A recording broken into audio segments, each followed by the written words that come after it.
Arsenal Football Club, Arsenal Fan TV, America from the Pacific Northwest. Welcome back.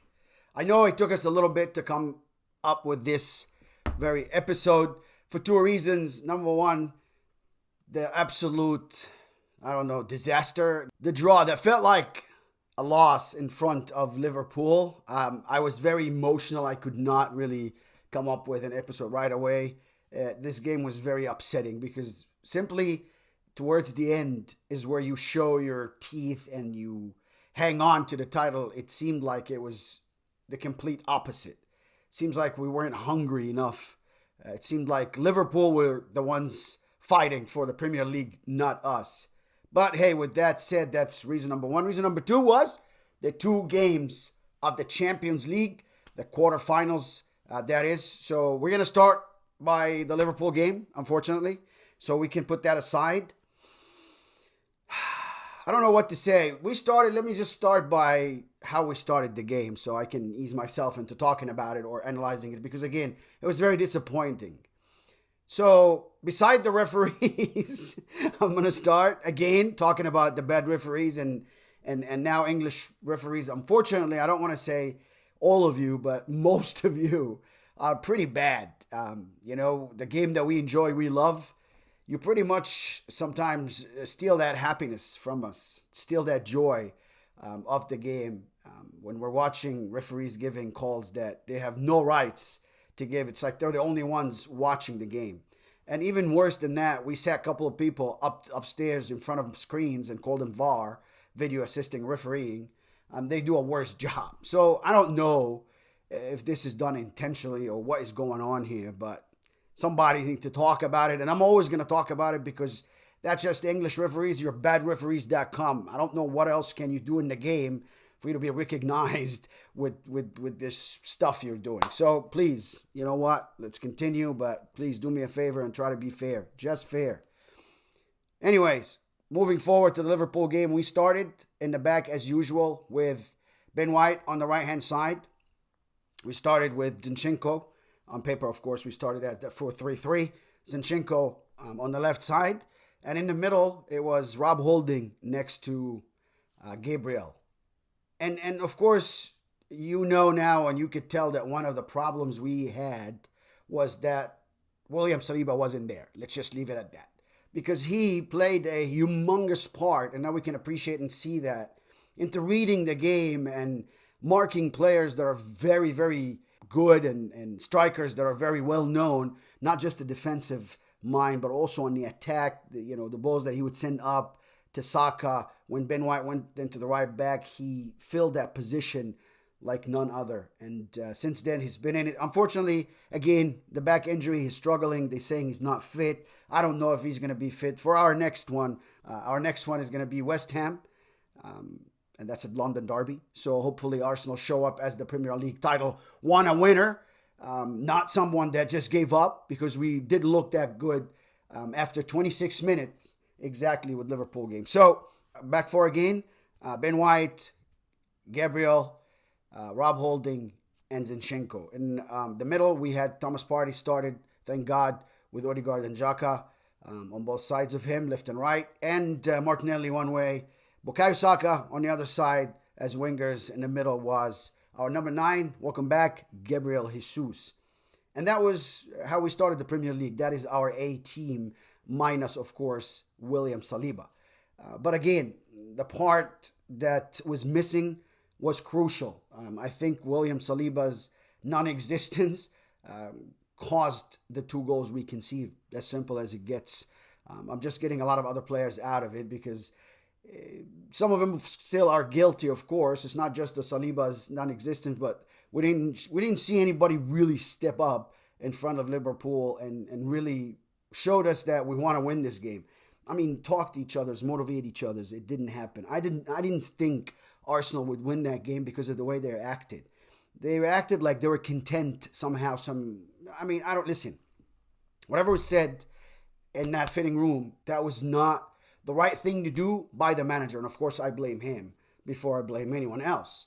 Because second half, you could change your game plan. You can come in and play 5-3-2, 5-4-1. You can park the bus. You can do lots of things to prevent them from scoring again and to position yourself in a way that, as Arsenal, which we knew you played the whole entire last season on counterattacks, we do them very well. So we could do that in games away to someone like Liverpool. We're going to play City. We can't go play City the way we play our game. We can't go play City the way they play the game and beat them at the Etihad. That would be ludicrous. So how are you acclimating yourself? How will you change to get us this next win from West Ham first and then from Manchester City? Because it's in our hands now, okay? Manchester City will play on Saturday with Leicester City. Leicester City now is fighting relegation. So I'm going to give you a quick fact.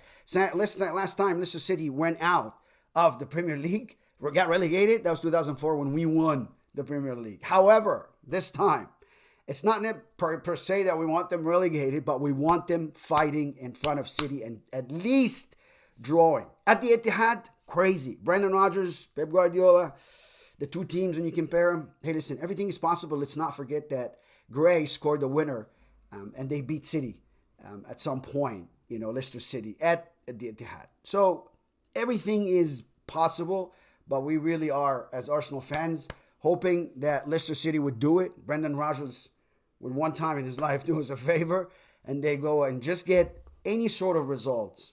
I don't know what's going to happen from this point on, because Arsenal is playing more difficult games than City.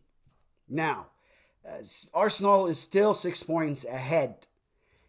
What happens on Saturday will determine. Are we going to win all games? Because it looks like City will win all their games. So that comes down to a game. Win or lose or bye-bye. So if we go to City and we draw, I think we win the Premier League. Just draw. But we'll go to City and lose and put our fate in their hand because they have more goals than us. It's like 4 goals different before they play Leicester City and they have a game on hand. It's too much calculations. It's too much worrying. But hey, once again, Liverpool game, I wasn't happy. All the Arsenal fans I spoke to weren't happy. This is not the time to say, okay, hey, listen, let's get together and move on. This is the time to sit down and say, okay, what was really wrong?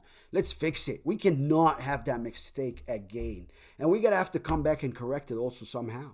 Somehow in front of Manchester City, we got to have to do something. We have to grab a point or we have to beat them. Yes, why not? I said it. Moving on, we, like I said, playing West Ham next, London Derby, that is, but we're playing at West Ham at the London Stadium. And we move from there to, again, our rivalry now, the team we don't like the most, Manchester City. They took on Bayern Munich in the Champions League, which we're going to talk about real quick. I predicted that Bayern Munich would win.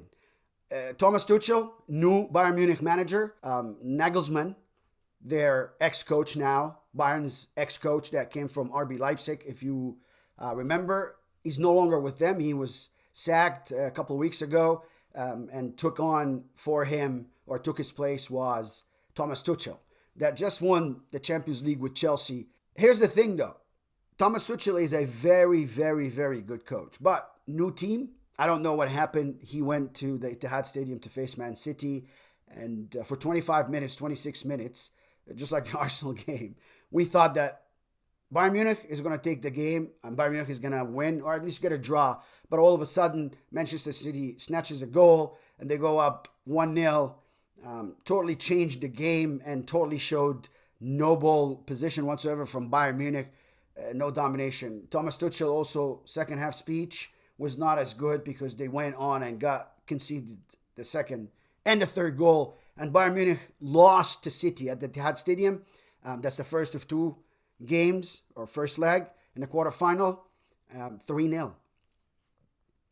No, I did not predict that because I thought that Bayern Munich with Gnabry and Leroy Sané and Jamal Musiala and Kimmich and Grotzky, Pavard, and all these names will win the game. But single-handedly, I think that Upamecano, which is one of the best center backs in the world, the French center back did a couple of 3 mistakes that cost them the game. I was really shocked to see Upamecano with this sort of mistakes. But hey, listen, There is still a second game. And I'm not sure that City's through and through. Bayern Munich is not going to just let them. We'll see. Would Bayern Munich be able to win with 3 goals? Yes. At their own Allianz Arena? Absolutely. It's a very, very timid place for anyone to go, City or not. Manchester City is a strong team. I don't see them losing 3-0. Yes. But this is football. And anything can happen. We'll see the next leg, what happened between these two. The same day, we saw also Benfica take on Inter Milan. And Inter Milan were able to get a win at the Portuguese stadium. So Benfica lost to Inter Milan 2-0. Inter Milan controlled most of the game. The one and only chance that Benfica got was the last second of the game, and they should have scored, and that would have made it interesting when they go back to play at the San Siro, which I don't think Benfica will win at the San Siro. To be quite honest, I see Inter Milan going through and beating Benfica in the next round about. And then we move to the Wednesday games, which was, of course, let's start by Real Madrid and Chelsea, 14-time champions, Real Madrid and Carlo Ancelotti, at the San Siro are the toughest in world football today to play. And Chelsea's Frank Lampard again, which, hey, listen, I have to stop here and ask myself this question. Now, Frank Lampard did a piss poor job at Chelsea. So I fire him. Went out on not so good terms. Words were spoken. Parted ways. All of a sudden, he gets put in charge of Everton Football Club. What? Okay, I mean, I didn't think he did that good with Chelsea for Everton to take him. Was not the best move for Everton. He got them all the way down to relegation zone fighting for their lives. Did a very, very, very bad job again. Now, all of a sudden, Chelsea say, maybe we'll just bring him back till we find someone else. Because he did such a bad job, so I'm going to put him back as in charge of the team. I mean, wait a minute. I don't know what Bory's doing, the owner of Chelsea, to be honest.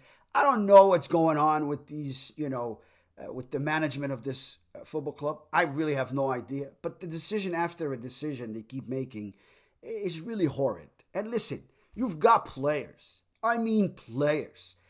If I'm coaching these players, I wouldn't lose a single game. You have so many good players, not just so many players, so many excellent players. Some of them are best in the world in their position. And yet, you could not, of course, stand in front of the train, the choo-choo train. They'll eat anybody in front of them. Real Madrid at the Bernabeu. And Real Madrid, of course, won that game 2-0. It's a great watch. You got to go and see that game. The second leg, of course, they go and play at Chelsea. And, of course, my bit of expectations would go to Real Madrid winning again and going to the next round. And that is the semifinal round of the Champions League. And the second game was, made in Italy. Milan played Napoli. Two Italian giants. Weekend, Milan just played Napoli and destroyed them. But that was in the league. Now they play in the Champions League at one of the best venues in the world, the San Siro, home of AC Milan and Inter Milan. Hey, listen, the first 20 some odd minutes still, I don't know. Games are changing after 25 minutes now. Notice that in a lot of recent games this week, including the Arsenal game, they changed it to 25, 26 minutes, which was the turning point for Milan.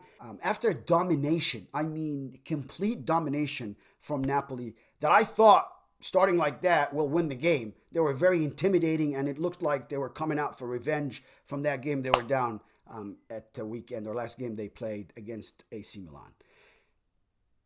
And AC Milan did go into the second half knowing the task on hand. They kept the clean sheet, and the game finished 2-0. That was the 4 games of the Champions League. And also we touched on the Liverpool-Arsenal draw.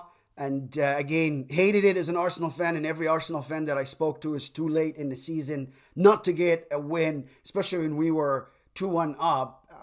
Every time we took the league in the first half, we won the whole entire season, except for this game. I don't know what happened to Arsenal. I don't know what was said, but it wasn't the right thing for Mikel Arteta. And hopefully this does not take away our hopes entirely of winning the Premier League. Something would happen with City. They will, maybe in front of Leicester City, they'll fall. They get a draw here or there, and we win. And hopefully we win and prevail and get this title, because we need this title. Come on, you Gunners. Come on, you players. Come on, you Gunners. Come on, you Gunners. Let's do it. Do it for us. We need it. We need this Premier League. We need it so bad. We've waited so long. And that's the year. This is the year. This is our time. Come on, you Gunners. Don't forget to subscribe, like, and share. And I'll see you next episode.